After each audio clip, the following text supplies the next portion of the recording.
இந்தியாவுக்கும் சவுத் ஆப்பிரிக்காவுக்கும் நடந்த first ODI மேட்ச்சில் இந்தியா வின் பண்ண ஒரு டாப் 3 ரீசனை பற்றி தான் இந்த வீடியோவில் பார்க்க போகிறோம். வீடியோ பிடிச்சிருந்தா ஒரு சப்ஸ்கிரைப் மட்டும் பண்ணிக்கோங்க. ஃபஸ்ட்டு ரீசன் வந்து சவுத் ஆப்பிரிக்கா டாஸ் வின் பண்ணி பவுலிங் சூஸ் பண்ணாங்க. ஜெய்ஸ்வால் வந்து 18 ரன்லேயே அவுட் ஆகிட்டார்.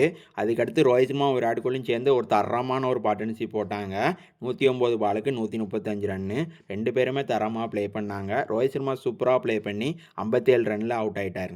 செகண்ட் ரீசன் வந்து விராட் கோலியோட தரமான ஒரு இன்னிங்ஸ் தாங்க. 120 பாலுக்கு 135 ரன் அடிச்சிருந்தாரு. அதில் 11 4 7 6 அடித்து ஒரு தரமான ஒரு 100 வந்து பார்த்திங்கன்னா நேற்று ஸ்கோர் பண்ணியிருந்தார்.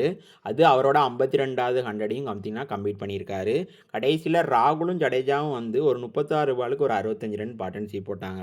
ஜடேஜா 32 ரன்லையும் ராகுல் வந்து 60 ரன் அடிச்சுட்டு அவுட் ஆகிட்டாங்க. இந்தியா 50 ஓவரில் 349 ரன் அடிச்சிருந்தாங்க. சவுத் ஆப்பிரிக்காவுக்கு வந்து 350 ரன் டார்கெட் கொடுத்துருந்தாங்க. மூணாவது ரீசன் வந்து ஹர்தீஷ் ராணாவும் குல்தீப் யாதவோட பவுலிங் தாங்க. ஹர்தீஷ் ராணா குயின் இண்டிகாவுக்கு ரிக்கல்டனையும் ஒரே ஓவரில் 0 ரனில் அவுட் ஆகிட்டார். அதுக்கடுத்து வந்து டிவால் பிரீஸ் வந்து பயங்கரமாக அடிச்சுக்கிட்டு இருந்தார். அவர் விக்கெட்டுமே ஹர்தீஷ் ராணா தாங்க எடுத்து கொடுத்தாரு. அதுக்கடுத்து குல்தீப் யாதவ் வந்து 3 முக்கியமான விக்கெட்டே எடுத்து கொடுத்தாரு. மெயினாக மார்க்கோ யான்சன் பிரிஸ்கி 2 பேரும் ஒரு டெட்லி காம்போவாக இருந்தாங்க. அந்த 2 பேர் விக்கெட்டுமே நம்ம குல்தீப் யாதவ் வந்து ஒரே ஓவரில் எடுத்து கொடுத்துட்டாரு.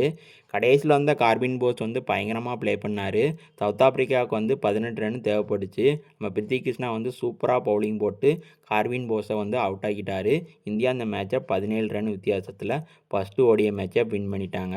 இதுபோல் கிரிக்கெட் வீடியோக்கு மறக்காமல் நம்ம சேனலை சப்ஸ்கிரைப் பண்ணிக்கோங்க.